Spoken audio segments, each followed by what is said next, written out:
Tuhan bersamamu dan bersama rohmu. Inilah Injil suci menurut Matius. Dimuliakanlah Tuhan.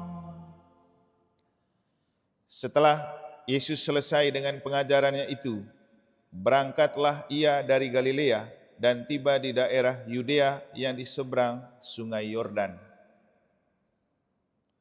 Orang banyak berbondong-bondong mengikuti dia dan ia pun menyembuhkan mereka di sana. Maka datanglah orang-orang Farisi kepadanya untuk mencobai dia.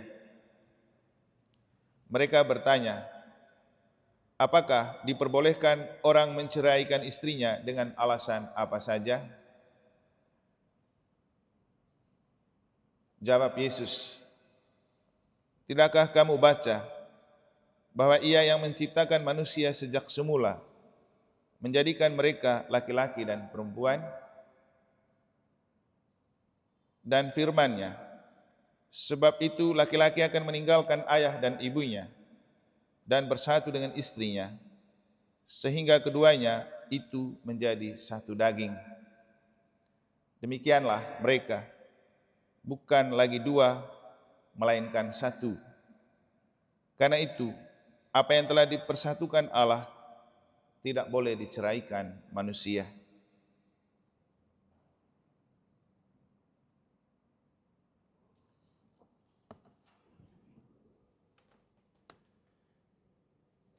Demikianlah sabda Tuhan. Terpujilah Kristus.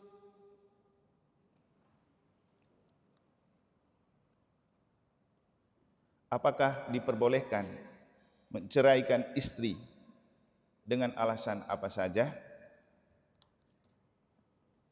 Bapak Ibu saudara-saudari, Albert dan Helda yang saya kasihi dalam Tuhan.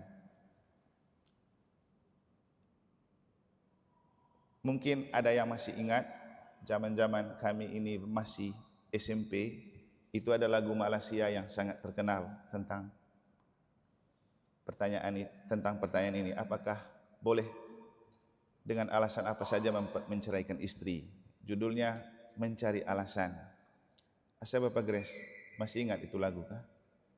Yang salah satu baitnya berbunyi begini, mencari sebab serta mencari alasan supaya tercapai hasratmu, manis di bibir mengucap kata.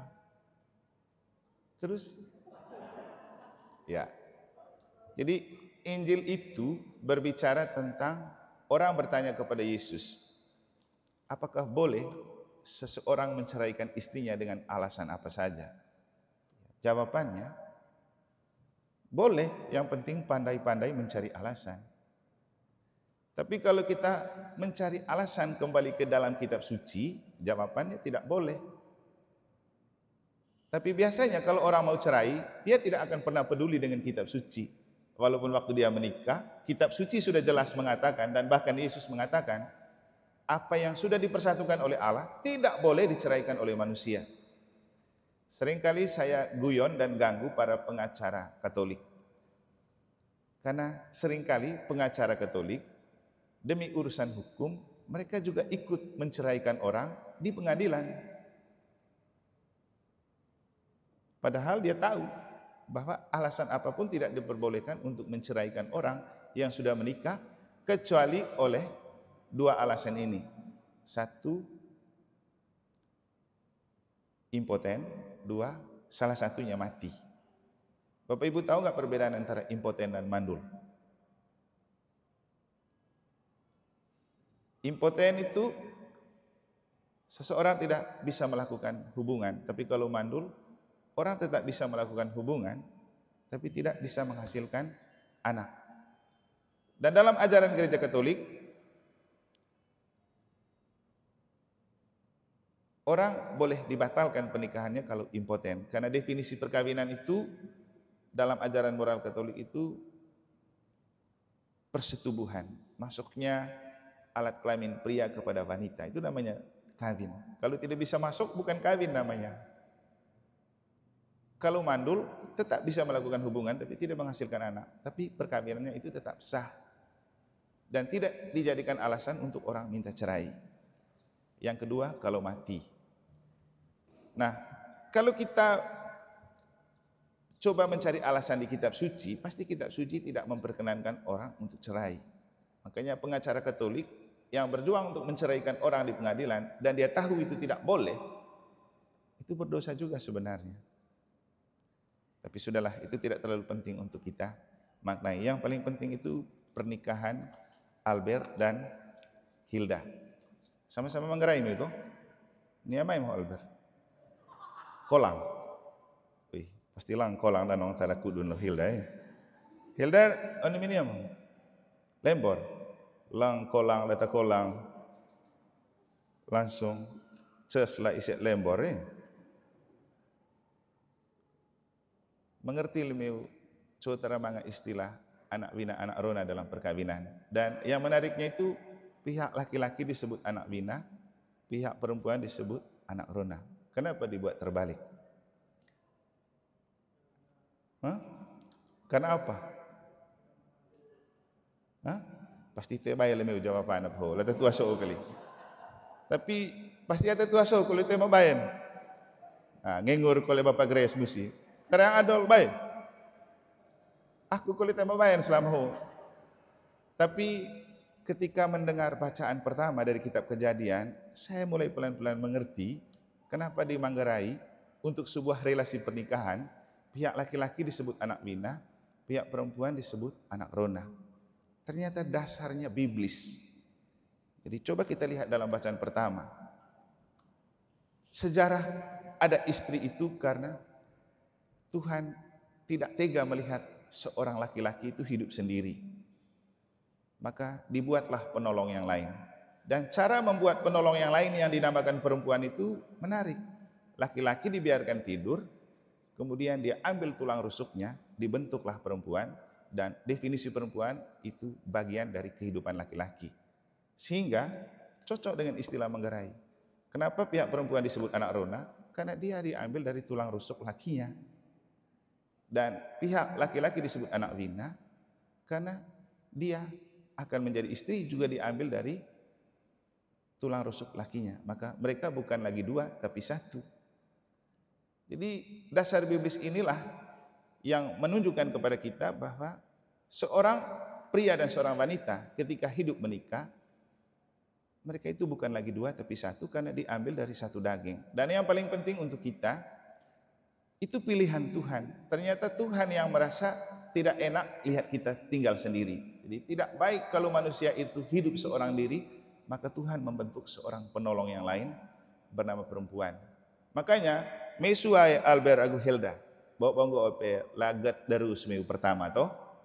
Manga minak mata, ya. Minak pandai minak bok sangat tahu. Tapi kalau kita kembali ke kitab suci, bahasanya kitab suci, kasihan lelo Alberto Lamorin mungkin apa istilahnya imi amas yope.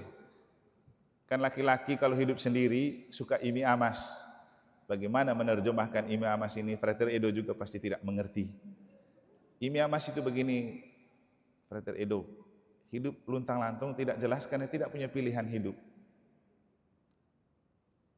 Nah, Albert ini Tuhan kasihan, apalagi lihat mukanya Albert kayak gini. Tuhan kasihan betul, sudah kurus krempeng. Sebenarnya Romo Cece yang nikahkan mereka tadi. Tapi saya kasihan Romo Cece baru datang. Tapi kalau Romo Cece yang pimpin, pas sudah kamu 11-12.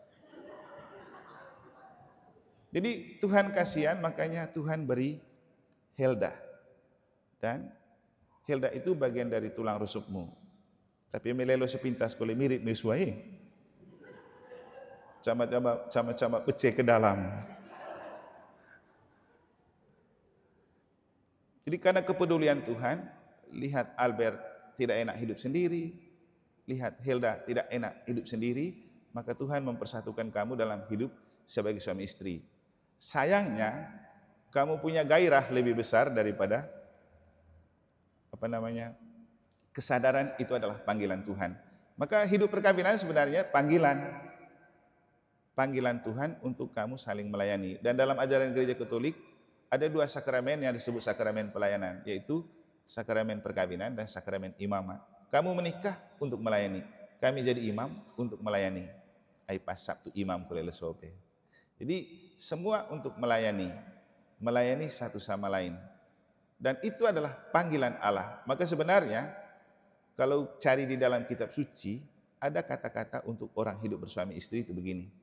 Bukan kamu yang memilih aku, tapi akulah yang memilih kamu. Artinya, bukan Albert yang memilih Hilda, tetapi Tuhanlah yang memilih Hilda untuk Albert dan memberikan Albert untuk Hilda.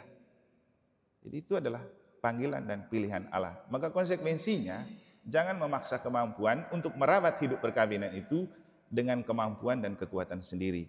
Itulah kenapa kita perlu mengukuhkan dan menyucikan ikatan cinta dalam rahmat sakramen perkawinan melalui hal seperti ini, karena supaya Tuhan ikut bekerja dalam merawat dan memelihara hidup perkawinan kita.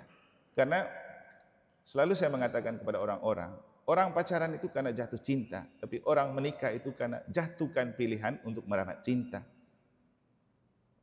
Pacaran, orang bisa pakai cinta monyet, cinta karet, lengket sana sini, lompat sana sini. Tapi kalau sudah menikah, tidak bisa lagi pakai cinta monyet, tidak bisa lagi pakai cinta karet. Yang ada adalah cinta mati.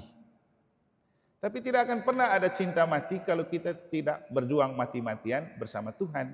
Maka saya bilang tadi, cinta itu kan perasaan manusiawi, tapi Tuhan melengkapi dan melingkupi dengan kasih. Makanya ada istilah cinta kasih. Manusia punya cinta, tapi Tuhan punya kasih. Dan Allah adalah kasih, maka menyelimuti cinta manusiawi kita dengan kasih ilahi, itulah maksud dari rahmat sakramen perkawinan. Tuhan paham bahwa orang yang dia ciptakan dan dia panggil untuk menikah itu bukan Superman, tapi manusia yang lemah, rapuh, tak berdaya dan berdosa. Maka waktu mengungkapkan janji, kita berkata-kata, saya Albert memilih engkau Helda sebagai istri. Saya berjanji untuk setia kepadamu dalam suka dan duka, untung dan malang, sehat dan sakit. Jadi ada suka dukanya, untung malangnya, sehat dan sakit. Dan kekuatan kita dalam hidup perkawinan itu justru tetap setia dalam suka dan duka, untung dan malang, sehat dan sakit. Dan inilah yang susah, setia. Setia dalam suka itu gampang, tapi setia dalam duka itu susah. Setia dalam sehat itu gampang, tapi setia dalam sakit itu susah. Setia waktu pendapatan besar itu mantap, tapi ketika sudah pendapatan menyusut, mulai sudah tidak setia. Tapi kita diminta untuk tetap setia dalam kondisi apapun, dalam apa yang namanya gelombang-gelombang cinta. Tapi lagi-lagi kita tidak punya kemampuan yang cukup. Anda yang hidup menikah, kami yang hidup sebagai imam, juga manusia yang lemah dan rapuh. Dan tidak mampu untuk menjalani dan mempertahankannya dengan kemampuan dan kekuatan sendiri. Kita butuh kemampuan dan bantuan Tuhan. Makanya kalau kami yang ditabiskan, pasti doa tabisannya begini. Tuhan, engkau memanggil hambamu ini bukan karena dia mampu, tetapi karena engkau akan memampukan dia. Gitu juga kamu yang menikah, bukan karena kamu mampu dan hebat. Di tempat tidur pasti kamu mampu dan hebat. Itu terlalu mudah. Tapi di luar tempat tidur, ketika ada gejolak-gejolak kehidupan, masih mampukah untuk bertahan? Tadi pagi saya berkhotbah tentang kata-kata dari Mother Teresa, yang juga mungkin baik untuk memaknai pernikahan mereka dan pernikahan kita. Kita tidak hidup untuk sukses, tapi kita hidup untuk setia. Orang yang setia pasti sukses, tapi orang yang sukses belum tentu setia. Nah, hidup perkawinan bukan hanya tentang cinta, tapi tentang kesetiaan. Anda boleh punya cinta, tapi kalau tidak punya kesetiaan, itu yang bisa gampang hancur. Tapi kalau Anda punya kesetiaan, kesetiaan itulah yang akan merawat dan memelihara cintamu. Maka tips untuk memelihara hidup perkawinan dan menghidupkan perkawinan itu sampai mati, yaitu setia kepada Tuhan dalam iman, setia kepada pasangan dalam mencinta, juga setia kepada gereja. Artinya, Bapak Ibu, jangan karena menikah baru kita muncul di gereja. Tapi justru yang paling penting, setelah menikah, kita harus tetap terus ke gereja. Di tempat di mana saya bertugas, saya selalu berpesan kepada mereka. Anda mengungkapkan janji di altar Tuhan, kadang-kadang sampai menangis. Tapi ketika kamu bertengkar di rumah, masih ingat nggak kamu bahwa kiblatmu itu ada di gereja? Jadi kalau ada masalah di dalam hidup berumah tangga di keluarga, bawa ke hadapan Tuhan di gereja. Jangan makin jauh dari gereja.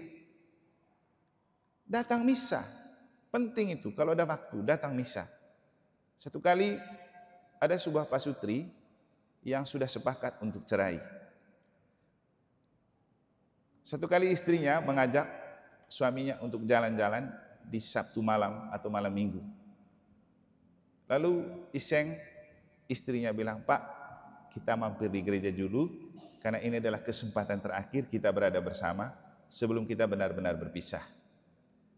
Pergilah mereka lewat di pintu gereja. Waktu mereka lewat, sedang ada misa. Lalu iseng-iseng mereka, "Coba kita masuk dulu." Masuklah mereka dalam misa yang sudah dimulai. Kemudian mendengar khotbah Romo. Apa yang terjadi? Selesai misa, mereka bilang, "Ayo kita kembali ke rumah, tidak perlu lagi lanjut jalan-jalan." Dan di dalam perjalanan ke rumah, mereka berbicara, kita rujuk untuk tidak jadi cerai. Biar kita lanjut berjalan bersama lagi. Inilah kekuatan cinta Tuhan.